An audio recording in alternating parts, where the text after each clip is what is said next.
2025 விஞ்ஞானத்திற்காக கொடுக்கப்பட்ட விருதுகள் குறித்து ஓய்வு பெற்ற கல்லூரி முதல்வர் மற்றும் இயற்பியல் துறை தலைவர் முனைவர் பி.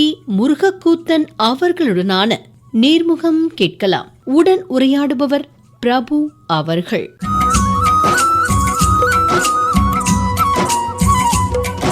சார், நோபல் பிரைஸ் நிறுவிய ஆல்ஃபிரட் நோபல் பற்றி சொல்ல முடியுமா? கட்டாயமாக.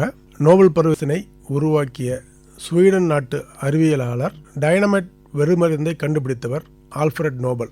இவர் ஒரு வேதியாளர், பொறியாளர், புத்தாக்குனர், ஆயுத தயாரிப்பாளராகவும் திகழ்ந்தார். போஃபர்ஸ் என்னும் பெரிய ஆயுத உற்பத்தி நிறுவனத்திற்கு உரிமையாளராக இருந்தார். தன்னுடைய கடைசி உயிலின் மூலம் தன் பெரும் சொத்தை கொண்டு நோபல் பரிசை நிறுவினார். இவரின் நினைவாக நொபேலியம் தனிமம் பெயரிடப்பட்டது. ஆல்ஃபிரட் நோபல் அக்டோபர் 21, 1833 ஸ்டாக்ஹோம், ஸ்வீடனில் பிறந்தார். கண்டுபிடிப்பாளர் மற்றும் பொறியாளராகிய இமானுவேல் நோபலுக்கும் கரோலினா அண்ட்ரியட் நோபலுக்கும் 4வது மகனாக ஆல்ஃபிரட் நோபல் ஸ்டாக்ஹோமில் பிறந்தார். ஆல்ஃபிரட் நோபல் இளம் வயதில் பொறியியலில், குறிப்பாக வெடிபொருட்களில் ஆர்வம் காட்டினார். 1841, 1842 காலத்தில் 18 மாதங்கள் மட்டுமே நோபல் அவர் வாழ்நாளில் சென்ற ஒரே பள்ளியான ஸ்டாக்ஹோம் ஜேக்கப்ஸ் அப்போலிஸ்டிக் பள்ளிக்கு சென்றார். செப்டம்பர் 3, 1864 அன்று ஸ்டாக்ஹோமில் ஹெலன்போர்க்கில் ஒரு தொழிற்சாலையில் நைட்ரோகிளிசரைனை தயாரிக்க பயன்படுத்தப்படும் ஒரு கொட்டகையில் வெடி விபத்து ஏற்பட்டதால் நோபலின் தம்பி எமில் உள்பட 5 பேர் மரணமடைந்தனர். நோபல் நிலையற்ற நைட்ரோகிளிசரனை விட கையாள எளிதாக உதவும் மற்றும் பாதுகாப்பான பொருளாகிய டைனமைட்டை 1867 கண்டுபிடித்தார். டைனமைட்டிற்கு அமெரிக்கா மற்றும் பிரிட்டனில் காப்புரிமை பெறப்பட்டது. மேலும் இது சுரங்கம் மற்றும் சர்வதேச அளவில் போக்குவரத்து நெட்வொர்க்குகளுக்கு பயன்படுத்தப்பட்டது. 1875 ஆண்டு நோபல் மேலும் நிலையான மற்றும் டைனமைட்டை விட சக்தி வாய்ந்த கெலினெக்டை கண்டுபிடித்தார். 350 காப்புரிமைகளை சர்வதேச அளவில் வெளியிட்டார். நோபல் சமாதானத்தை விரும்புவராக இருந்தாலும் அவரின் மரணத்திற்கு முன்னால் 90 ஆயுத தொழிற்சாலைகளை நிறுவினார். 1888 ஆண்டில் அவரது சகோதரர் லுட்விக் மரணத்தை தொடர்ந்து பல செய்தித்தாள்கள் ஆல்ஃபிரட்டின் இரங்கலை தவறாக வெளியிட்டன. ஒரு பிரெஞ்சு இரங்கல் செய்தி குறிப்பிட்டதாவது மரணத்தின் வியாபாரி இறந்துவிட்டார் என்பதாகும். நோபல் 1896 பெருமூளை இரத்த கசிவின் காரணமாக வீட்டில் இறந்தார். அவரது குடும்பம், நண்பர்கள் அல்லது சக மாணவர்களுக்கு தெரியாமலேயே அவர் நோபல் பரிசுகள் வழங்குவதற்கு தனது செல்வத்தை விட்டுச் சென்றார். அவர் ஸ்டாக்ஹோம் நோராவில் புதைக்கப்பட்டார். சார், எதனால ஆல்ஃபிரட் நோபல் பிரைஸை கொடுக்க ஆரம்பிச்சார்? ஆல்ஃபிரட் நோபல் அவரை மரணத்தின் வணிகர் என்று தவறாக அழைத்த ஒரு அகால இரங்கல் செய்தியை படித்த பிறகு மனிதகுலத்திற்கு பயனளிக்கும் சாதனைகளை கௌரவிக்க தனது செல்வத்தை விட்டு செல்ல தூண்டிய பிறகு நோபல் பரிசுகளை உருவாக்க அவர் உத்வேகம் பெற்றார். பரிசுகள் அறிவியலில் அவரது தனிப்பட்ட ஆர்வங்களையும் அமைதி குறித்த அவரது லட்சியவாதத்தையும் பிரதிபலிக்கின்றன. மனிதகுலத்திற்கு பயனளிக்கும் சாதனைகளை அங்கீகரிக்க நோபலின் உயிலில் முந்தைய ஆண்டில் மனிதகுலத்திற்கு மிகப்பெரிய நன்மையை வழங்கியவர்களுக்கு பரிசுகள் வழங்கப்பட வேண்டும் என்று குறிப்பிடப்பட்டுள்ளது. அறிவியல், இலக்கியம் மற்றும் அமைதியை வளர்ப்பதற்கு அவர் இயற்பியல், வேதியியல், உடலியல் மற்றும் மருத்துவம், இலக்கியம் மற்றும் அமைதி ஆகிய துறைகளில் பரிசுகளை நிறுவினார். இது அவரது பணி மற்றும் ஆர்வங்களுடன் தொடர்புடையது. அவரது பொது பிம்பத்தை எதிர்கொள்ள டைனமைட்டின் கண்டுபிடிப்பு காரணமாக அவரை மரணத்தின் வணிகர் என்று அழைத்த ஒரு இரங்கல் செய்தியால் அவர் அதிர்ச்சி அடைந்ததாகவும் திகைத்து போனதாகவும் கூறப்படுகிறது. இது அவரது பாரம்பரியத்தை மிகவும் நேர்மறையான முறையில் வரையறுக்கும் பரிசுகளை உருவாக்க அவரை தூண்டியிருக்கலாம். அமைதியை மேம்படுத்த ஆஸ்திரிய அமைதி ஆர்வலர் பெர்தா வான் சட்னருடனான அவரது நட்பு அமைதி பரிசில் குறிப்பிடத்தக்க தாக்கத்தை ஏற்படுத்தியது. மேலும் நாடுகளுக்கு இடையேயான சகோதரத்துவத்திற்காக நிலையான படைகளை ஒழித்தல் அல்லது குறைத்தல் மற்றும் அமைதி மாநாடுகளை நடத்துதல் மற்றும் ஊக்குவித்தல் ஆகியவற்றுக்காக பாடுபடுபவர்களுக்கு அமைதி பரிசு என்று உயிலில் குறிப்பாக குறிப்பிடப்பட்டுள்ளது. சார், முதல்ல கொடுக்கப்பட்ட நோபல் பரிசு பற்றி சொல்ல முடியுமா? கட்டாயமாக. ஆல்ஃபிரட் நோபல் இறந்து 5 ஆண்டுகளுக்கு பிறகு 1901 ஆண்டு முதல் நோபல் பரிசுகள் வழங்கப்பட்டன. இந்த விருதுகள் ஸ்வீடனின் ஸ்டாக்ஹோமில் டிசம்பர் 10, 1901 அன்று நோபலின் நினைவு நாளன்று வழங்கப்பட்டன. முதலாம் ஆண்டில் இயற்பியல் துறையில் வில்ஹம் ரான்ஜன், வேதியியல் துறையில் ஜேக்கப்ஸ் ஹென்ட்ரிக்ஸ் வான் ஹாஃப், உடலியல் மற்றும் மருத்துவத் துறையில் எமில் அடால்ஃப் வான் ஃபெரிங், இலக்கியத்தில் சல்லி புருத்தோம், அமைதிக்காக ஹென்றி டுனாண்ட் மற்றும் ஃப்ரெட்ரிக் பாசி ஆகியோருக்கு நோபல் பரிசு வழங்கப்பட்டது. இயற்பியலுக்கான முதல் நோபல் பரிசை 1901 ஆண்டு வில்ஹம் ரான்ஜன் அவர்கள் தனது எக்ஸ் கதிர்கள் கண்டுபிடிப்பிற்காக பெற்றார். இதன் முக்கியமான மருத்துவ நன்மைகள் நோய் கண்டறிதல் இமேஜிங், டயக்னாஸ்டிக் இமேஜிங், அறுவை சிகிச்சை வழிகாட்டுதல், சர்ஜிக்கல் கைடன்ஸ், புற்றுநோய் சிகிச்சை, கேன்சர் ட்ரீட்மெண்ட் மற்றும் இந்த கண்டுபிடிப்பின் அறிவியல் முன்னேற்றமானது எக்ஸ் கதிர் படிகவியல், எக்ஸ்ரே கிறிஸ்டலோகிராஃபி, கட்டமைப்பு உயிரியல், ஸ்ட்ரக்சரல் பயாலஜி, பொருள் அறிவியல், மெட்டீரியல் சயின்ஸ், வானியல், ஆஸ்ட்ரானமி. முதல் இயற்பியல் நோபல் பரிசை எக்ஸ் கதிர்கள் கண்டுபிடிப்பிற்காக பெற்ற வில்ஹம் ரான்ஜன் தனது கண்டுபிடிப்பிற்கு அறிவுசார் காப்புரிமை IPR இன்டலெக்சுவல் ப்ராப்பர்ட்டி ரைட்ஸ் பெற்றுக்கொள்ளவில்லை. சமுதாய பயன்பாட்டிற்காகவே அதனை முழுவதுமாக அர்ப்பணித்தார் என்று குறிப்பிடப்பட்டுள்ளது. வேதியியலுக்கான முதலாவது நோபல் பரிசை ஜேக்கப் ஹென்ட்ரிக் வான் ஹாஃப் பெற்றார். அவரின் கண்டுபிடிப்பானது நீர்த்த கரைசலில் கரைப்பான் ஒரு வாயுவை போலவே செயல்படுகிறது. இது இலட்சிய விதிகளை நெருக்கமாக ஒத்திருக்கும் விதிகளை பின்பற்றுகிறது என்பதை நிறுவினார். இந்த கண்டுபிடிப்பின் முக்கியத்துவம் இயற்பியல் வேதியியலின் அடித்தளம், ஃபவுண்டேஷன் ஆஃப் பிசிக்கல் கெமிஸ்ட்ரி.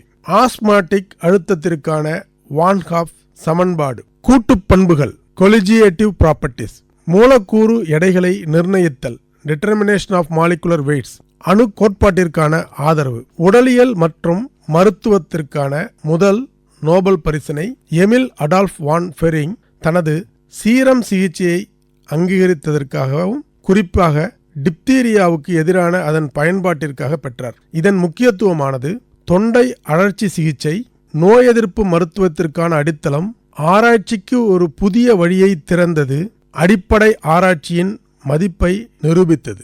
சல்லி புருத்தோம் இலக்கியத்திற்கான முதல் நோபல் பரிசினை பெற்றார். உயர்ந்த லட்சியவாதம், கலை, முழுமை மற்றும் இதயம் மற்றும் அறிவு ஆகிய இரண்டின் குணங்களின் அரிய கலவையை வெளிப்படுத்திய அவரது கவிதை அமைப்பிற்காக அங்கீகரிக்கப்பட்டார். ஹென்றி டுனாட் மற்றும் ஃப்ரெட்ரிக் பாசி ஆகிய இருவரும் அமைதிக்கான முதல் நோபல் பரிசினை பெற்றனர். ஹென்றி டுனாட் சர்வதேச செஞ்சிலுவை சங்கத்தை நிறுவியதற்காகவும் சர்வதேச அமைப்புகளில் அவர் ஆற்றிய பணிக்காக ஃப்ரெட்ரிக் பாசி ஆகிய இருவருக்கும் நோபல் பரிசு அமைதிக்காக வழங்கப்பட்டது.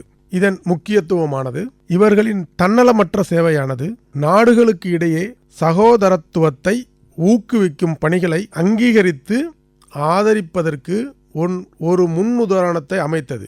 நேரடி மனிதாபிமான உதவி மற்றும் ராஜதந்திர நிறுவன முயற்சிகள் மூலம் அமைதியை அடைய முடியும் என்பதை நிரூபித்தது. 2025க்கான நோபல் பிசிக்ஸ் பிரைஸ் யாருக்கு கொடுத்தாங்க, எதற்காக கொடுத்தாங்க? 2025 ஆண்டிற்கான இயற்பியலுக்கான நோபல் பரிசானது 3 ஆராய்ச்சியாளர்களுக்கு கொடுக்கப்பட்டது. ஜான் கிளார்க், மைக்கேல் தெவாரே மற்றும் ஜான் மார்டினஸ். இவர்கள் ஒரு பெரிய மின்சுற்றில் குவாண்டம் இயந்திர சுரங்கப்பாதை டன்னலிங் மற்றும் ஆற்றல் அளவீட்டை நிரூபிப்பதில் அவர்களின் புரட்சிகரமான பணியை அங்கீகரிக்கிறது. இது குவாண்டம் இயக்கவியலை மேக்ரோஸ்கோபிக் அல்லது மனித அளவிலான அளவில் பயன்படுத்துவதை உறுதிப்படுத்துகிறது. அதாவது குவாண்டம் இயற்பியல் என்பது எலக்ட்ரான் போன்ற எதிர்மின் துகள் மிகச்சிறிய அளவிலான எதிர்மின் துகள்களுக்கு மட்டுமே பயன்படக்கூடியதாக இருந்ததை மனிதன் நேரடியாக பார்க்கும் அளவிலே இதனை பயன்படுத்த முடியும் என்ற ஒரு கொள்கையை இவர்கள் உருவாக்கினார்கள். இது குவாண்டம் கணினிகள் மற்றும் சென்சார்கள் போன்ற அடுத்த தலைமுறை குவாண்டம் தொழில்நுட்பங்களுக்கு வழிவகுக்கிறது. சார், இவர்களின் ஆரம்ப காலம், கல்வி மற்றும் துறை பற்றி சொல்ல முடியுமா? நிச்சயமாக. ஜான் கிளார்க் இவர் பிப்ரவரி 10, 1942 இங்கிலாந்தில் உள்ள கேம்பிரிட்ஜில் பிறந்தார். இவர் கிறித்துவ கல்லூரி கேம்பிரிட்ஜ் இளநிலை மற்றும் முதுநிலை கல்வியை பயின்றார். முனைவர் பட்டத்தை டார்வின் கல்லூரியில் பெற்றார். இவரின் துறைகள் இயற்பியல் மற்றும் கடத்துத்திறன். இரண்டாவது ஆராய்ச்சியாளர் மைக்கேல் தெவாரே. இவர் 1953ஆம் ஆண்டு பிறந்தார். இவர் தனது கல்வியை ஓர்சே பல்கலைக்கழகத்தில் தனது முனைவர் பட்டத்தை பெற்றார். இவரின் துறையானது சுருங்கிய பொருள் கண்டென்ஸ்டு மேட்டர் பிசிக்ஸ் இயற்பியல். இவர் பணிபுரிந்த இடம் பிரான்ஸ் கல்லூரி. மூன்றாவது நபரானவர் ஜான் எம் மார்டினஸ். இவர் 1958ஆம் வருடம் அமெரிக்காவில் பிறந்தார். இவர் முனைவர் பட்டத்தை ஜான் கிளார்க் என்ற ஆராய்ச்சியாளரிடமிருந்து பெற்றார். இவர் கலிபோர்னியா பல்கலைக்கழகத்தில் தனது முனைவர் பட்டத்தை பெற்றார். இவரின் துறையானது இயற்பியல். சார், 2025க்கான நோபல் கெமிஸ்ட்ரி பிரைஸ் யாருக்கு கொடுத்தாங்க, எதுக்காக கொடுத்தாங்க? வேதியியலுக்கான 2025ஆம் ஆண்டிற்கான வேதியியல் நோபல் பரிசுகள் சுசுமு கிட்டகாவா, ரிச்சர்ட் ராப்சன் மற்றும் ஒமர் எம் யாகி ஆகிய மூவருக்கும் வழங்கப்பட்டது.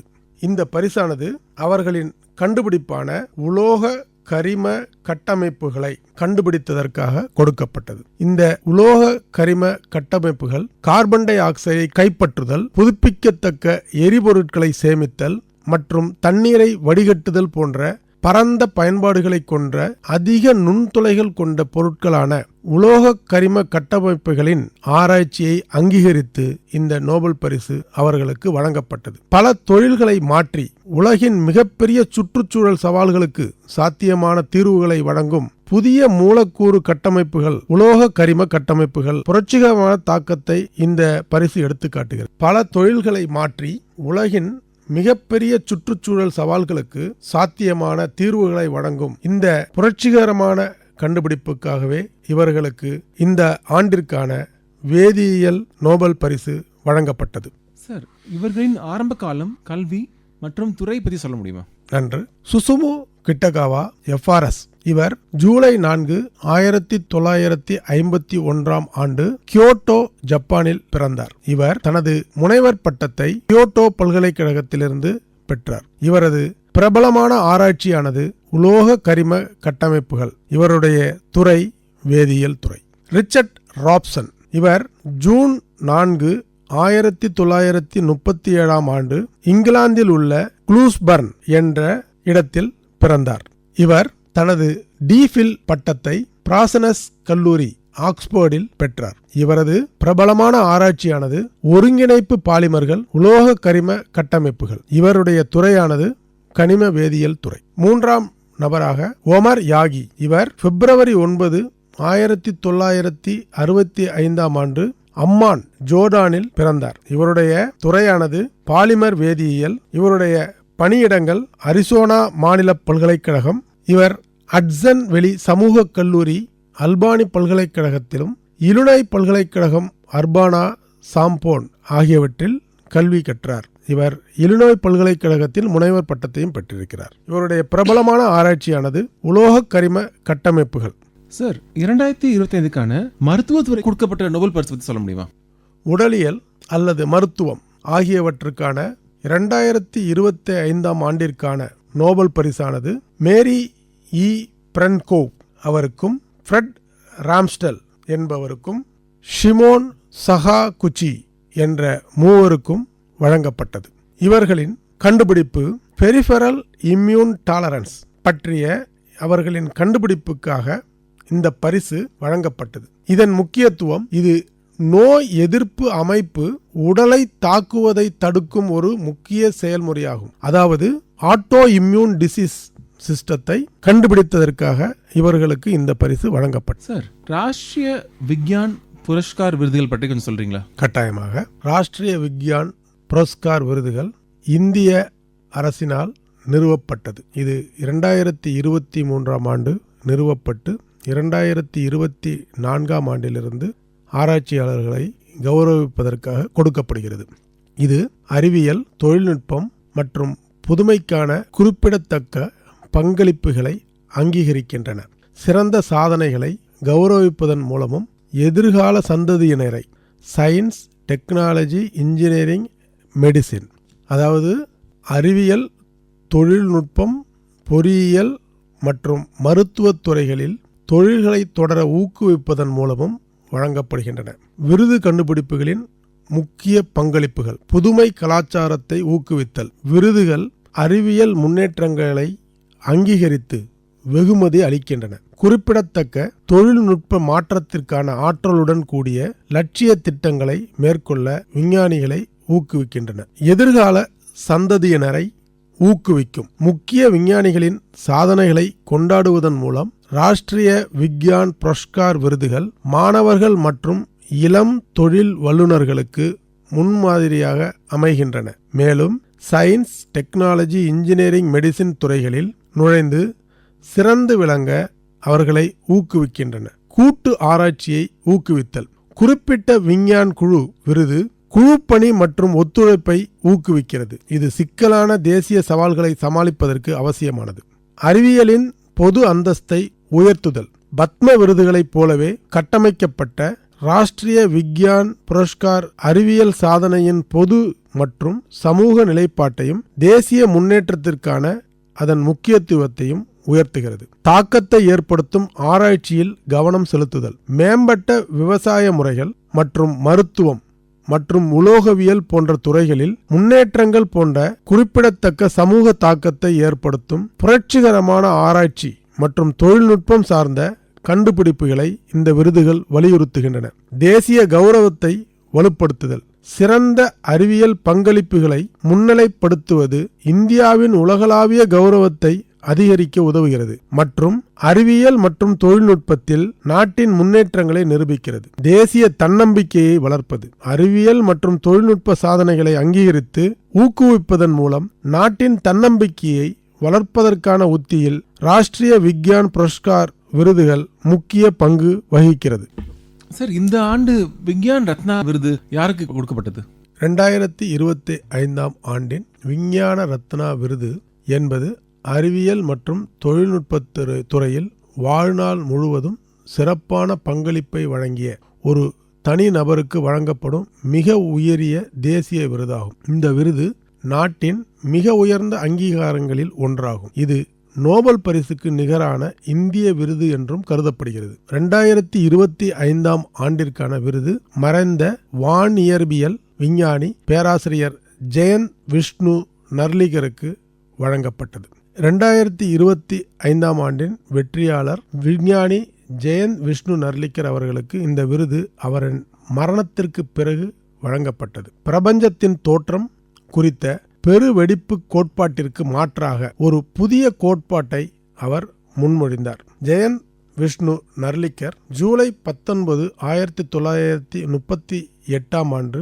மகாராஷ்டிரத்தில் உள்ள கோலாப்பூரில் பிறந்தார். அவர் கேம்பிரிட்ஜில் பல்வேறு பட்டங்களை கணிதத்துறையில் பெற்றார். இளங்கலை 1960 ஆண்டு, முனைவர் பட்டம் 1963, முதுகலை 1964, டாக்டர் ஆஃப் சயின்ஸ் 1976. இருப்பினும் சிறப்புத்துறையாக அவர் தேர்ந்தெடுத்தது வானியலையும் வானியற்பியலையும் தான். ஜெயந்த் நார்லிக்கரின் பணிகளில் முக்கியமானவைகளாக கருதப்படுபவை ஹோயில் நார்லிக்கர் ஈர்ப்பு விசை கோட்பாட்டை இணைத்து உருவாக்குதல், அரை நிலையான நிலை அண்டவியல் எனப்படும் பெருவெடிப்பு மாதிரிக்கு மாற்றாக முன்மொழிதல் மற்றும் அவரது விரிவான எழுத்து மற்றும் புனேயில் வானியல் மற்றும் வானியற்பியல் இடை பல்கலைக்கழக மையம் inter university centre for astronomy and astrophysics போன்ற நிறுவனங்களை நிறுவுதல் மூலம் அறிவியலை பிரபலப்படுத்துவதும் ஆதரித்தல் ஆகியவை அடங்கும். மேல் வளிமண்டலத்தில் உள்ள நுண்ணுயிரிகளை படிப்பதற்கான ஒரு சர்வதேச திட்டத்திற்கும் அவர் தலைமை தாங்கினார். மேலும் பல மொழிகளில் அறிவியல் தொடர்புக்காக அவர் அறியப்பட்டார். சார், இந்த ஆண்டுக்கான விக்யான் ஸ்ரீ விருதுகள் எந்தெந்த துறைக்கு யாருக்கெல்லாம் கொடுக்கப்பட்டது மற்றும் அதோட முக்கியத்துவம் சொல்ல முடியுமா?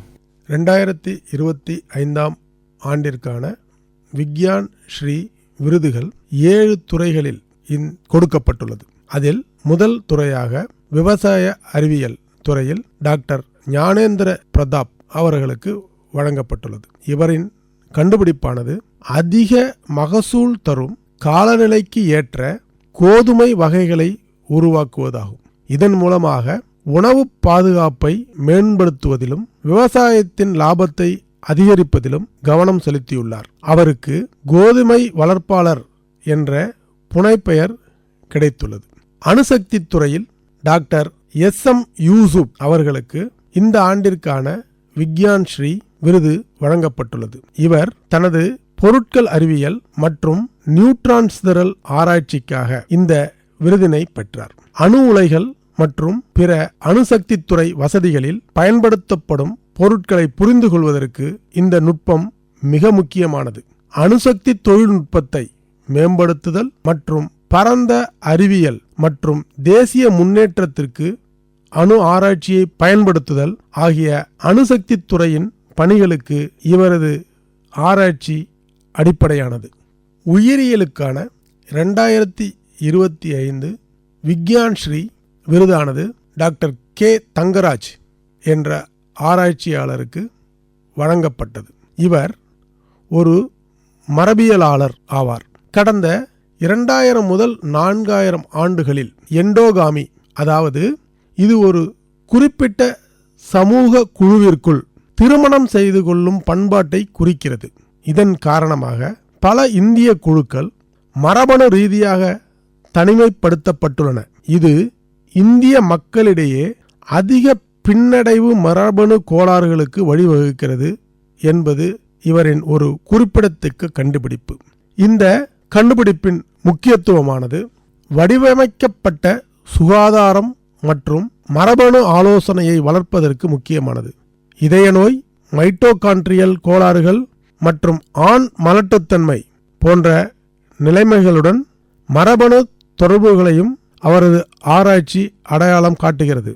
இத்தகைய மரபணு பின்னடைவை மேற்கத்திய மரபணு தரவு முக்கியத்துவம் கொள்ளாததால் இந்தியாவில் நோயறிதல் கருவிகளை உருவாக்குவதற்கும் துல்லியமான மருத்துவத்தை ஊக்குவிப்பதற்காகவும் இந்த மாறுபாடுகளை புரிந்து கொள்வது மிக முக்கியம். 2025 ஆண்டிற்கான வேதியியல் விக்யான் ஸ்ரீ விருதானது டாக்டர் தாலப்பில் பிரதீப் அவர்களுக்கு வழங்கப்பட்டுள்ளது. இவர் நானோ தொழில்நுட்பத்தை முன்னோடியாக பயன்படுத்தி மாசுபட்ட நீரால் ஏற்படும் முக்கிய உலகளாவிய சுகாதார பிரச்சனைகளுக்கு நடைமுறை பெரிய அளவிலான தீர்வுகளை வழங்கியுள்ளார். இவரின் கண்டுபிடிப்பின் முக்கியத்துவமானது நிலத்தடி நீரிலிருந்து ஆர்சனிக், யுரேனியம், பூச்சிக்கொல்லிகள் மற்றும் கன உலோகங்கள் போன்ற நச்சு மாசுபாடுகளை அகற்றும் குறைந்த விலை நானோ வேதியியல் அடிப்படையிலான நீர் வடிகட்டிகளை உருவாக்கி செயல்படுத்துவதே டாக்டர் பிரதீப்பின் மிகவும் தாக்கத்தை ஏற்படுத்தும் பங்களிப்பாகும். இவர் வேதியியலை நடைமுறை பொறியியல் மற்றும் சமூக தொழில் முனைவோருடன் இணைக்கும் அவரது அணுகுமுறை அவருக்கு பத்மஸ்ரீ உள்ளிட்ட ஏராளமான மதிப்புமிக்க விருதுகளை பெற்றுத்தந்துள்ளது. பொறியியல் துறைக்கான 2025 ஆண்டின் விக்யான் ஸ்ரீ விருதானது வேதியியல் பொறியியலாளர் அனிருதா பாலச்சந்திரா பண்டிட் அவர்களுக்கு வழங்கப்பட்டது. இவருடைய ஆராய்ச்சியானது நிலையான தீர்வுகளுக்கான ஹைட்ரோ டைனமிக் குழிவுறுதல் நிகழ்வுகள், மல்டிஃபேஸ் உலை வடிவமைப்பு மற்றும் சோனோ கெமிஸ்ட்ரியின் நடைமுறை பயன்பாட்டிற்கான அடிப்படை பங்களிப்புக்கு மிகவும் முக்கியத்துவம் வாய்ந்தது.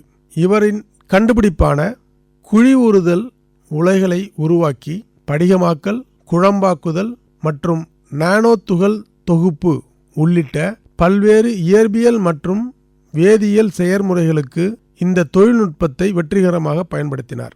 இந்த ஆராய்ச்சி வழக்கமான முறைகளுக்கு ஆற்றல் திறனுள்ள மற்றும் செலவு குறைந்த மாற்றுகளை வழங்கியுள்ளது. தேங்கி நிற்கும் நீர்நிலைகள் மற்றும் தொழில்துறை கழிவுகளை சுத்தம் செய்து கிருமி நீக்கம் செய்வதற்கான ஒரு பயனுள்ள முறையை உருவாக்குவதாகும். இந்தியாவில் உள்ள ஏரிகளை சுத்தம் செய்ய இந்த தொழில்நுட்பம் வெற்றிகரமாக செயல்படுத்தப்பட்டுள்ளது. இது அதன் உண்மையான சுற்றுச்சூழல் தாக்கத்தை நிரூபிக்கிறது. சுற்றுச்சூழல் அறிவியலுக்கான விஞ்ஞான் ஸ்ரீ விருதானது 2025 ஆண்டிற்கு டாக்டர் S. வெங்கடமோகன் அவர்களுக்கு வழங்கப்பட்டுள்ளது. இவர் கழிவுகளிலிருந்து செல்வத்தை உருவாக்கும் தொழில்நுட்பங்களில், குறிப்பாக உயிர் மின்வேதியியல் அமைப்புகளில் கழிவு மறுசீரமைப்பை புதுப்பிக்கத்தக்க ஆற்றல் மற்றும் உயிரி அடிப்படையிலான தயாரிப்புகளுடன் இணைக்கும் முன்னோடியான ஆராய்ச்சியாளர். இவரின் கண்டுபிடிப்பு மூலமாக கழிவுப் பொருட்களிலிருந்து பயோஹைட்ரஜன் மற்றும் பயோ எலக்ட்ரிசிட்டியை உற்பத்தி செய்வது, குறைந்த கார்பன் ஆற்றல் தீர்வுகளை உருவாக்குவதன் மூலமும், பெட்ரோலியம் சார்ந்த பொருட்களுக்கு மாற்றாக உயிரி அடிப்படையிலான இரசாயனங்கள் மற்றும் பொருட்களை உருவாக்குவதன் மூலமும் அவரது பணி நிலைத்தன்மையை ஊக்குவிக்கிறது. இவரின் ஆராய்ச்சியின் மூலமாக ஏற்பட்ட தொழில்நுட்ப முன்னேற்றங்கள் பல்வேறு சுற்றுச்சூழல் சவால்களுக்கு முழு அளவிலான மற்றும் முன்னோடி அளவிலான அமைப்புகளை அவர் உருவாக்கி செயல்படுத்தியுள்ளார். கழிவுநீர் மற்றும் கழிவுநீர் சுத்திகரிப்பு, பயோ ஹைட்ரஜன் உற்பத்தி, கழிவு உயிரி சுத்திகரிப்பு நிலையங்கள், கார்பன் டை ஆக்சைடு உயிரியல் பிரித்தெடுத்தல் மற்றும் உயிரியல் வினையூக்க செயல்முறைகள் இவரின் குறிப்பிடத்தக்க ஆராய்ச்சியின் பயன்களாகும். 2025 ஆண்டின் விக்யான் ஸ்ரீ விருதானது கணிதம் மற்றும் கணினி அறிவியலுக்காக மகான் எம்ஜே என்பவருக்கு வழங்கப்பட்டுள்ளது. இவர் ஒரு மிகவும் மதிக்கப்படும் இந்திய கணிதவியலாளர் ஆவார். அவர் வடிவியல் குழு கோட்பாடு, குறைந்த பரிமாண இடவியல், ஹைப்பர்போலிக் வடிவியல் மற்றும் சிக்கலான வடிவியல் ஆகிய துறைகளில் குறிப்பிடத்தக்க பங்களிப்புகளுக்கு பெயர் பெற்றவர். இவரின் கண்டுபிடிப்புகள் வடிவியல், இடவியல் மற்றும் குழு கோட்பாட்டு போன்ற துறைகள், கணினி கிராபிக்ஸ், தரவு பகுப்பாய்வு, வழிமுறைகள் மற்றும் குறியாக்கவியல் உள்ளிட்ட கணினி அறிவியலின் பல பகுதிகளுக்கு அத்தியாவசிய தத்துவார்த்த அடிப்படைகளை வழங்குகின்றன.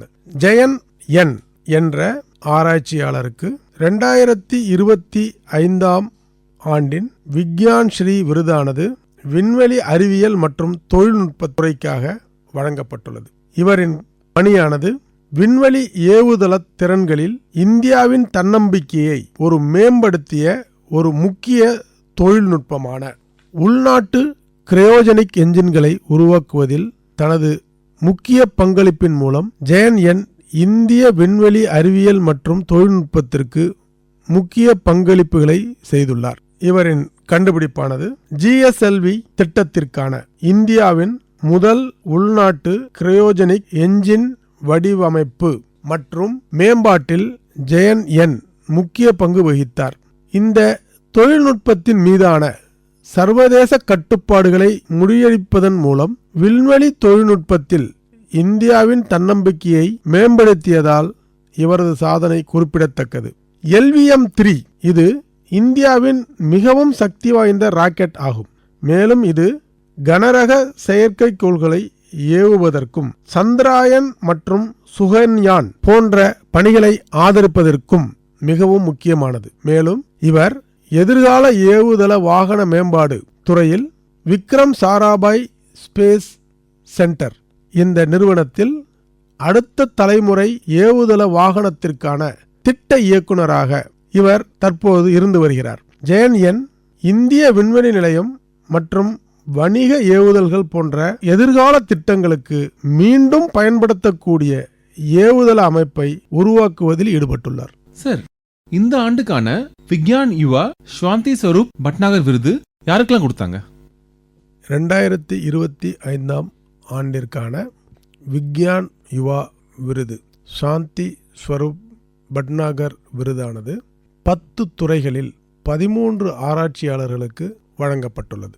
முதலாவதாக விவசாய அறிவியலில் டாக்டர் ஜெகதீஷ் குப்தா கபுகந்தி என்ற ஆராய்ச்சியாளருக்கு அவர் வேளாண் துறையில் செய்த ஆராய்ச்சிக்காக வழங்கப்பட்டுள்ளது. வேளாண் அறிவியலில் டாக்டர் ஜெகதீஷ் குப்தா கபுகந்தியின் பணி உலகளாவிய உணவு பாதுகாப்பு சவால்களை எதிர்கொள்வதற்கு முக்கியமானது. முதன்மையாக பயிர்களில் நைட்ரஜன் பயன்பாட்டு திறனை மேம்படுத்துதல். அதாவது இந்த நைட்ரஜன் பயன்பாட்டு திறனை மேம்படுத்துவதன் மூலமாக சுற்றுச்சூழல் மாசுபாடு மற்றும் பாரம்பரிய விவசாய முறைகளுடன் தொடர்புடைய அதிக செலவுகள் குறைகின்றன. இது சுற்றுச்சூழலுக்கு தீங்கு விளைவிக்கும் உள்ளீடுகளை நம்பியிருப்பதை குறைக்கும். மேலும் இவரின் மற்றுமொரு ஆராய்ச்சியானது பழங்கள் மற்றும் காய்கறிகளின் அறுவடைக்கு பிந்தைய இழப்பை குறைப்பதற்கான தொழில்நுட்பத்தை உருவாக்குதல்.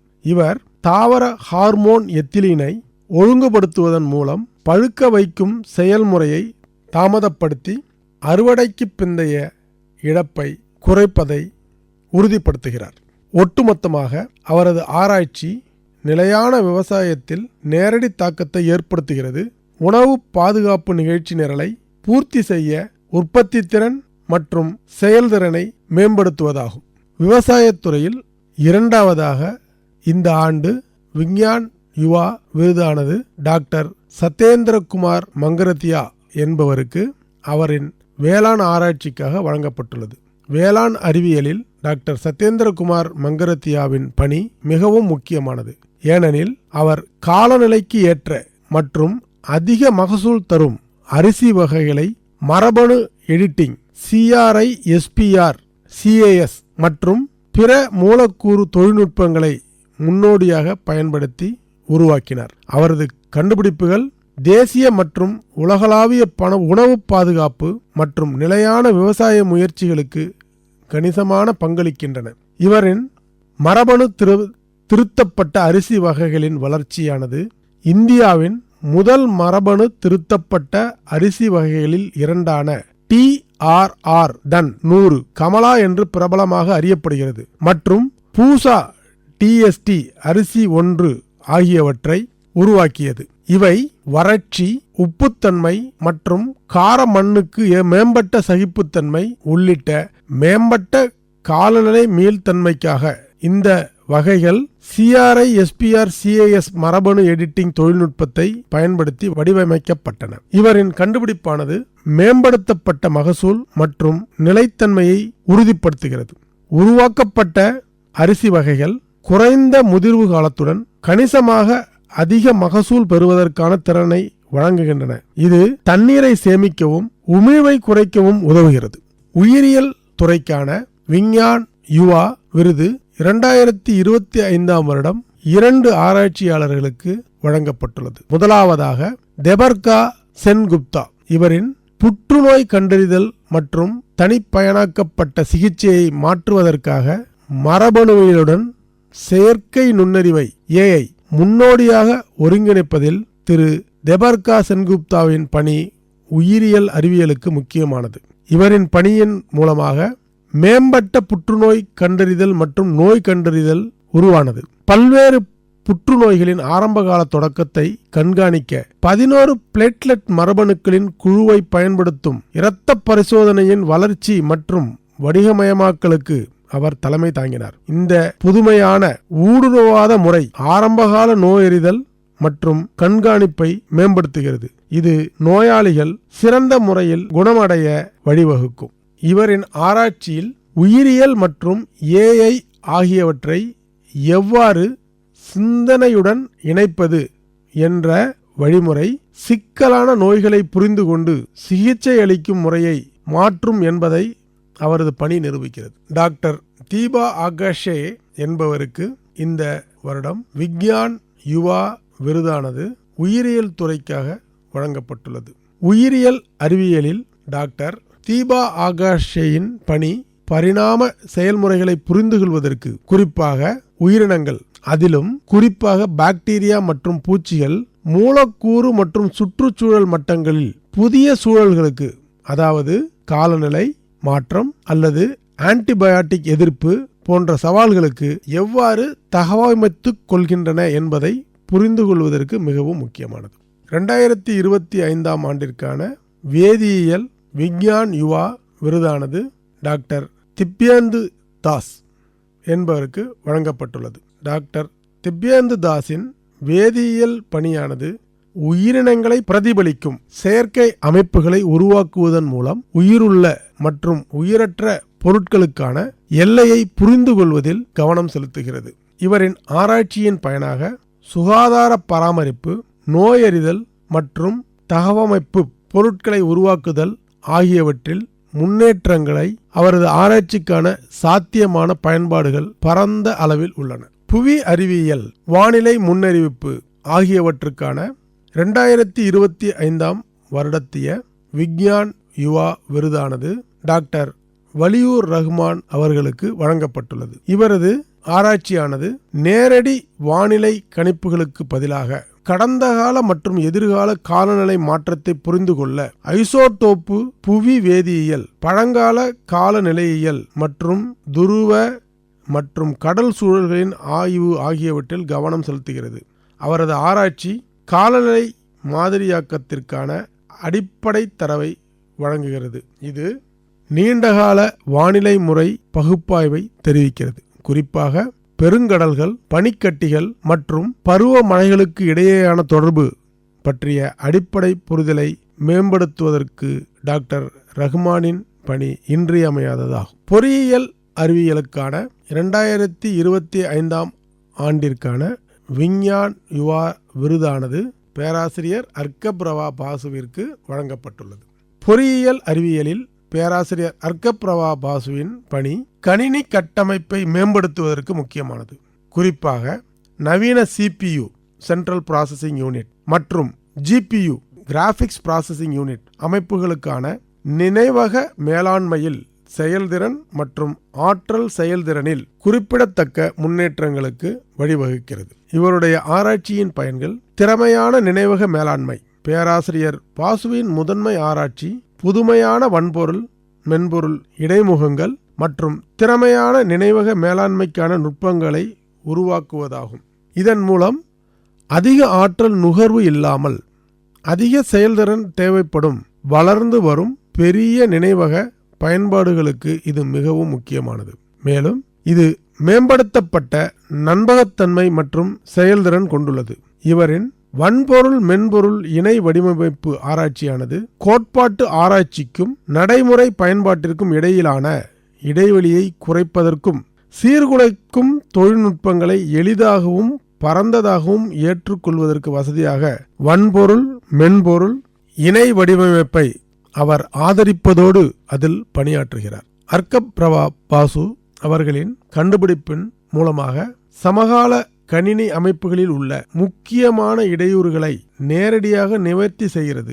இது பல நவீன தொழில்நுட்ப முன்னேற்றங்களுக்கு அடிப்படையாக இருக்கும் வேகமான, நம்பகமான மற்றும் அதிக ஆற்றல் திறன் கொண்ட கணினியை செயல்படுத்துகிறது. விஞ்ஞான் யுவா விருது 2025 வருடம் கணிதம் மற்றும் கணினி அறிவியல் துறைக்கு 2 பேராசிரியர்களுக்கு வழங்கப்பட்டுள்ளது. முதலாவதாக பேராசிரியர் சப்யசாச்சி முகர்ஜி அவருக்கு வழங்கப்பட்டுள்ளது. பேராசிரியர் சப்யசாச்சி முகர்ஜியின் பணி கணிதத்திற்கு முக்கியமானது. ஏனெனில் அவர் முன்னர் வேறுபட்ட துறைகளுக்கு இடையேயான, குறிப்பாக கிளீனியன் குழு நடவடிக்கைகள் மற்றும் சிக்கலான இயக்கவியல் ஆகியவற்றுக்கு இடையேயான புதுமையான பாலங்களை உருவாக்கியுள்ளார். இயற்பியல் மற்றும் தரவு அறிவியலில் சிக்கலான அமைப்புகளை புரிந்து கொள்வதில் அவரது பணி குறிப்பிடத்தக்க தாக்கங்களை கொண்டுள்ளது. பேராசிரியர் முகர்ஜியின் முக்கியத்துவம் மேறுபட்ட கணித கோட்பாட்டுகளை ஒன்றிணைக்கும் அவரது திறனில் உள்ளது. இது கணித அடிப்படையை புரிந்து கொள்வதை மேம்படுத்தியது மட்டுமல்லாமல் அறிவியல் மற்றும் கணக்கீட்டு துறைகளில் பரந்த பயன்பாடுகளுடன் புதிய கட்டமைப்புகள் மற்றும் வழிமுறைகளையும் வழங்கியுள்ளது. பேராசிரியர் ஸ்வேதா பிரேம் அகர்வால் அவர்களுக்கு இந்த வருடத்திற்கான கணிதம் மற்றும் கணினி அறிவியலுக்கான விஞ்ஞான் யுவா விருதானது வழங்கப்பட்டுள்ளது. பேராசிரியர் ஸ்வேதா பிரேம் அகர்வாலின் பணி மிகவும் முக்கியமானது. இவரின் ஆராய்ச்சியானது போஸ்ட் குவாண்டம் கிரிப்டோகிராஃபி, அதாவது தகவலை பாதுகாப்பாக மறைத்து அனுப்புதல் மற்றும் பெறுதல் தொடர்பான கணிதம். இவரது ஆராய்ச்சியின் பெரும்பகுதி கிளாசிக்கல் மற்றும் குவாண்டம் கணினிகளின் தாக்குதல்களுக்கு எதிராக பாதுகாப்பான புதிய கிரிப்டோகிராஃபிக் அமைப்புகளை வடிவமைப்பதில் கவனம் செலுத்துகிறது. குவாண்டம் கம்ப்யூட்டிங்கின் வரவிருக்கும் யுகத்தில் உணர்திறன் தரவை பாதுகாப்பதற்கு இந்த பணி தேசிய மற்றும் சர்வதேச முக்கியத்துவம் வாய்ந்தது. சாராம்சத்தில் நவீன டிஜிட்டல் பாதுகாப்பை பிந்தைய குவாண்டம் சகாப்தத்திற்கு மாற்றுவதற்கும் ஆழமான கணித கோட்பாட்டை முக்கியமான நடைமுறை பயன்பாடுகளுடன் இணைப்பதற்கும் இவரது பணி மிக மிக முக்கியமாக இருக்கிறது. இவரின் பணியினால் தகவலின் இரகசியத்தன்மை பாதுகாக்கப்படுகிறது. அதாவது சைபர் பாதுகாப்பு டிஜிட்டல் தகவலின் இரகசியத்தன்மை மற்றும் ஒருமைப்பாட்டை நீண்ட காலத்திற்கு உறுதி செய்வதை நோக்கமாக கொண்ட அவரது பணி சைபர் பாதுகாப்பு மற்றும் தரவு பாதுகாப்பில் மகத்தான தாக்கங்களை கொண்டுள்ளது. மேலும் இவரது ஆராய்ச்சியின் மூலமாக தேசிய நிபுணத்துவம் உறுதிப்படுத்தப்படுகிறது. அதாவது இந்தியாவிற்குள் வளர்ந்து வரும் மற்றும் முக்கியமான துறையில் தேசிய நிபுணத்துவத்தை உருவாக்க உதவுகிறது. இது அரசு, இராணுவம் மற்றும் தொழில்துறை பயன்பாடுகளுக்கு பயன்பளிக்கும். மருத்துவத்திற்கான 2025 ஆண்டின் விஞ்ஞான் யுவா விருதானது டாக்டர் சுரேஷ்குமார் சண்டிகாரை சேர்ந்தவருக்கு கொடுக்கப்பட்டுள்ளது. இவர் குழந்தைகளுக்கான தீவிர சிகிச்சை ஆராய்ச்சிக்கு விதிவிலக்கான பங்களிப்புகளை செய்துள்ளார். அவரது பணி குழந்தைகளில் ஏற்படும் அழற்சி கோளாறுகளின் ஒப்பீட்டு பகுப்பாய்வுகள், எடுத்துக்காட்டாக MIS-C அதாவது மல்டி சிஸ்டம் இன்ஃப்ளமேட்டரி சிண்ட்ரோம் மற்றும் கடுமையான டெங்கு ஆகியவற்றை குறிக்கிறது. மேலும் தீவிர நோய்வாய்ப்பட்ட குழந்தைகளுக்கான விளைவுகளை மேம்படுத்துவதை நோக்கமாக கொண்ட திரவ மேலாண்மை மற்றும் குழந்தைகளுக்கான மறுமலர்ச்சி கருவிகள் குறித்த தேசிய மற்றும் சர்வதேச ஆய்வுகளில் தலைமைத்துவம் ஆகியவற்றை உள்ளடக்கி இவருக்கு இந்த பரிசு வழங்கப்பட்டுள்ளது. 2025 ஆண்டிற்கான இயற்பியல் விஞ்ஞான் யுவா விருதானது 2 பேராசிரியர்களுக்கு வழங்கப்பட்டுள்ளது. முதலாவதாக பேராசிரியர் அமித் குமார் அகர்வால். பேராசிரியர் அமித் குமார் அகர்வாலின் ஆராய்ச்சி பல்வேறு பொருட்களில் குவாண்டம் வடிவவியலால் ஜியோமெட்ரி தூண்டப்பட்ட புதுமையான போக்குவரத்து நிகழ்வுகள் மற்றும் ஒளியியல் பண்புகளை ஆராய்கிறது. அவரது பணி குவாண்டம் அமைப்புகளில் எலக்ட்ரான் எவ்வாறு நகரும் என்பதை புரிந்து கொள்ள உதவுகிறது. இது மேம்பட்ட மின் அணுவியலுக்கு மிகவும் முக்கியமானது. மேலும் இவரின் ஆராய்ச்சி இடவியல் மற்றும் 2D பொருட்கள் துறையிலும் தொடர்ந்துள்ளார். புதிய இருபரிமாண 2D இடவியல் மற்றும் காந்த பொருட்களின் பண்புகளை ஆய்வு செய்ய அவர் அடர்த்தி செயல்பாடு கோட்பாட்டை டென்சிட்டி ஃபங்க்ஷனல் தியரி பயன்படுத்துகிறார். இந்த ஆராய்ச்சியின் பயனானது இடவியல் பொருட்கள் தனித்துவமான மின்னணு பண்புகளை கொண்டுள்ளன. அவை குறைபாடுகளுக்கு எதிராக வலுவானவை மற்றும் குவாண்டம் கம்ப்யூட்டிங்கில் பயன்படுத்தலாம். பேராசிரியர் சுர்ஹுத் ஸ்ரீகாந்த் மோரே என்பவருக்கும் இந்த வருடம் இயற்பியலுக்கான விஞ்ஞான் யுவா விருதானது வழங்கப்பட்டுள்ளது. பேராசிரியர் சுர்ஹுத் ஸ்ரீகாந்த் மோரின் பணி அண்டவியல் மற்றும் வானியற்பியலில் குறிப்பாக இருண்ட பொருளை புரிந்து கொள்வதிலும் விண்மீன் திரள்களின் உருவாக்கம் மற்றும் பரிணாம வளர்ச்சியை புரிந்து கொள்வதிலும் குறிப்பிடத்தக்க பங்களிப்புக்கு முக்கியமானது. அவரது ஆராய்ச்சி பிரபஞ்சத்தின் காம்போசிஷன் மற்றும் கட்டமைப்பை வெளிச்சம் போட்டு காட்ட உதவுகிறது. இதில் 96% கட்டமைப்பை வெளிச்சம் போட்டு காட்ட உதவுகிறது. இதில் 96% சரியாக புரிந்து கொள்ளப்படாத இருண்ட பொருள் மற்றும் இருண்ட ஆற்றலை கொண்டுள்ளது. விண்வெளி அறிவியல் மற்றும் தொழில்நுட்பத்திற்கான விஞ்ஞான் யுவா விருதானது ஸ்ரீ அங்கூர் கார்க் என்பவருக்கு வழங்கப்பட்டுள்ளது. ஸ்ரீ அங்கூர் கார்க் இந்திய விண்வெளி ஆராய்ச்சி நிறுவனத்தில் ஒரு விஞ்ஞானி ஆவார். இவரின் பணியானது தரவு துல்லியம் மற்றும் நம்பகத்தன்மையை உறுதிப்படுத்துகிறது. உயர்தர மற்றும் நம்பகமான செயற்கைக்கோள் தரவு தயாரிப்புகளை உறுதி செய்வதற்காக தரவு அளவு திருத்தம் மற்றும் திருத்தத்துடன் விண்வெளி கேமராக்கள், செயற்கைக்கோள் சுற்றுப்பாதைகள் மற்றும் அணுகுமுறை இயக்கவியல் ஆகியவற்றின் விரிவான மாதிரியை செயல்படுத்துதல் இவர் ஆராய்ச்சியின் முக்கிய நோக்கமாகும். இவரின் ஆராய்ச்சியின் பயனாக செயற்கைக்கோள் தரவு செயலாக்கம் மற்றும் பூமி கண்காணிப்பு ஆகியவை பேரிடர் மேலாண்மை, விவசாய கண்காணிப்பு, வள மேலாண்மை, பொருளாதார ஆதரவு மற்றும் கடல் கண்காணிப்பு உள்ளிட்ட பல்வேறு தேசிய பயன்பாடுகளுக்கு முக்கியமாக உதவுகிறது. தொழில்நுட்ப புத்தாக்க துறைக்கான 2025 ஆண்டின் விஞ்ஞான் யுவா விருதானது பேராசிரியர் மோகன சங்கர் சிவப்பிரகாசம் என்பவருக்கு வழங்கப்பட்டுள்ளது. இவரின் ஆராய்ச்சியானது மலிவு மருத்துவ தொழில்நுட்பம் மற்றும் மேம்பட்ட நரம்பியல் ஆராய்ச்சிக்காக இவர் அறியப்படுகிறார். இவரின் ஆராய்ச்சியின் முக்கியத்துவமாக வளங்கள் குறைவாக உள்ள சூழல்களில் சுகாதார பராமரிப்பை அணுகக்கூடியதாகவும் மலிவு விலையிலும் மாற்றுவதில் இரட்டை கவனம் செலுத்துவதற்கும் உயர் தெளிவுத்திறன் கொண்ட மூளை மேப்பிங் மூலம் உலகளாவிய நரம்பியல் அறிவியலுக்கு மாற்றத்தக்க பங்களிப்புகளை செய்வதற்கும் பேராசிரியர் சிவப்பிரகாசத்தின் பணி மிகவும் முக்கியமானது. சார், இந்த ஆண்டு விஞ்ஞான் குழு விருது யாருக்கெல்லாம் கொடுத்தாங்க, எது கொடுத்தாங்க? வேளாண் அறிவியலில் CSIR அரோமா மிஷன் குழு தனது விவசாய பணிகளுக்காக 2025 ஆண்டுக்கான ராஷ்டிரிய விஞ்ஞான் புரஸ்கார் விழாவில் விஞ்ஞான் குழு விருதை பெறுகிறது. இந்த குழு 75 லட்சத்திற்கும் மேற்பட்ட மரங்களை நட்டு தாவரங்களிலிருந்து ஸ்மார்ட் வாசனை திரவியங்களை உருவாக்குவதன் மூலம் விவசாயிகளின் வருமானத்தை 20 முதல் 30% வரை அதிகரிக்க பங்களித்தது. இந்த விருது ஒரு குழுவில் பணிபுரியும் விதிவிலக்கான பங்களிப்புகளுக்காக 3 அல்லது அதற்கு மேற்பட்ட விஞ்ஞானிகள் கொண்ட குழுவிற்கு வழங்கப்படுகிறது. இதன் பணியானது விவசாயிகளுக்காக கூட்டுறவுகளை நிறுவுதல், பதப்படுத்துதல் மற்றும் வடிகட்டுதல் வசதிகளை விரிவுபடுத்துதல் மற்றும் அதிக மதிப்புள்ள மருத்துவ மற்றும் நறுமண தாவரங்களை வளர்ப்பதிலும் சாகுபடி செய்வதிலும் அதனை பதப்படுத்துவதிலும் மற்றும் சந்தைப்படுத்துதலுக்கான முழுமையான தொழில்நுட்பத்தை உறுதி செய்தல் ஆகியவை முக்கிய நோக்கங்களாகும். இதன் கட்டம் ஒன்றில் சுமார் 36,500 ஹெக்டேர் பரப்பளவில் 71 லட்சத்திற்கும் அதிகமான மனித நாட்கள் வேலைவாய்ப்பை உருவாக்கிய இந்த மிஷனின் வெற்றி இந்த விரிவாக்கப்பட்ட இலக்குகளுக்கு ஒரு வலுவான அடித்தளமாகும். சார், இந்த ஆண்டு இவ்வளவு விருது கொடுத்திருக்காங்க, இவ்வளவு கண்டுபிடிப்புகளுக்கு, இதனால சமுதாயத்துக்கு என்ன பயன்? முக்கியமாக நோபல் பரிசுகள் சமுதாய மற்றும் மனித வளத்திற்காக ஆராய்ச்சியாளர்கள் செய்த மிக அரிய கண்டுபிடிப்புகளுக்காக வழங்கப்பட்டிருக்கின்றது.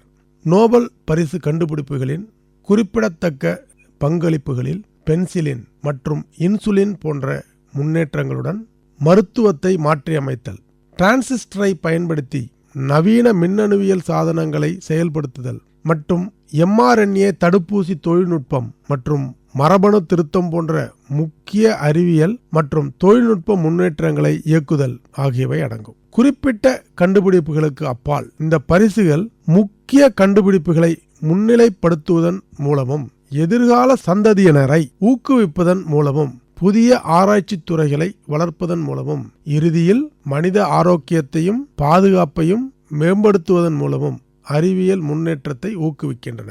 குறிப்பாக மருத்துவம் மற்றும் சுகாதாரத்தின் ஏற்பட்ட முன்னேற்றங்கள். நோபல் பரிசு கண்டுபிடிப்பினால் மருத்துவம் மற்றும் சுகாதாரத்தில் ஏற்பட்ட முன்னேற்றங்கள். நுண்ணுயிர் எதிர்ப்பிகள். பென்சிலின் கண்டுபிடிப்பு நுண்ணுயிர் எதிர்ப்பிகளின் சகாப்தத்தின் தொடக்கத்தை குறித்தது.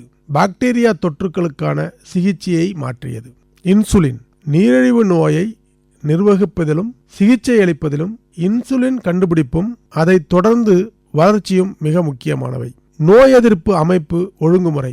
நோய் எதிர்ப்பு அமைப்பு குறித்த ஆராய்ச்சி தன்னுடல் தாக்க நோய்கள் மற்றும் புற்றுநோய்க்கான புதிய சிகிச்சைகளுக்கு வழிவகுத்துள்ளது. நோய் கண்டறிதல். வில்ஹம் ரான்ஜனின் எக்ஸ் கதிர்களின் கண்டுபிடிப்பு இன்றும் பயன்படுத்தப்படும் ஒரு புரட்சிகர நோயறிதல் கருவியை வழங்கியுள்ளது. தடுப்பூசிகள். நோபல் பரிசு பெற்றவர்களால் உருவாக்கப்பட்ட mRNA தடுப்பூசி தொழில்நுட்பம் கோவிட்-19 தடுப்பூசிகளின் விரைவான வளர்ச்சியை செயல்படுத்தியது. அடிப்படை தொழில்நுட்பங்கள் மற்றும் பொருள் அறிவியலில் நோபல் பரிசுகளின் முக்கியத்துவம். நவீன மின்னணுவியல். கிட்டத்தட்ட அனைத்து நவீன மின்னணுவியலின் முக்கிய அங்கமான டிரான்சிஸ்டர் நோபல் பரிசு வென்ற கண்டுபிடிப்பாகும். கணக்கீட்டு புரத வடிவமைப்பு. சமீபத்திய பரிசுகள் கணக்கீட்டு புரத வடிவமைப்பில் பணி அங்கீகரிக்கப்பட்டுள்ளன. இது மிகவும் பயனுள்ள மருந்துகளை உருவாக்க உதவுகிறது. உலோக கரிம கட்டமைப்புகள் MOFகளின் வளர்ச்சி காற்றில் இருந்து தண்ணீரை அறுவடை செய்வதற்கும் கார்பன் டை ஆக்சைடை பிடிப்பதற்கும் நச்சு வாயுக்களை சேமிப்பதற்கும் புதிய வாய்ப்புகளை வழங்குகிறது. நோபல் பரிசுகளின் பரந்த தாக்கம். எதிர்கால ஆராய்ச்சிக்கு ஊக்கமளிக்கும் பரிசுகள் குறிப்பிடத்தக்க அறிவியல் சாதனைகளை எடுத்து காட்டுகின்றன. இது அறிவியலில் மேலும் ஆராய்ச்சி மற்றும் முதலீட்டை ஊக்குவிக்கிறது. அறிவியல் தொழில் வாழ்க்கையை ஊக்குவித்தல். முக்கியமான பணிகளை அங்கீகரிப்பதன் மூலம் விருதுகள் மாணவர்கள் அறிவியல், தொழில்நுட்பம், பொறியியல் மற்றும் கணிதம் ஆகியவற்றில் தொழில் வாழ்க்கையை தொடர ஊக்குவிக்கின்றன. துணை நிறுவனங்கள் பரிசுகள் புதிய ஆராய்ச்சிக்கு உகந்த நிறுவனங்கள் மற்றும் சூழல்களுக்கு கவனத்தை ஈர்க்கின்றன. இது மேலும் ஒத்துழைப்பு மற்றும் நிதியுதவிக்கு வழிவகுக்கும்.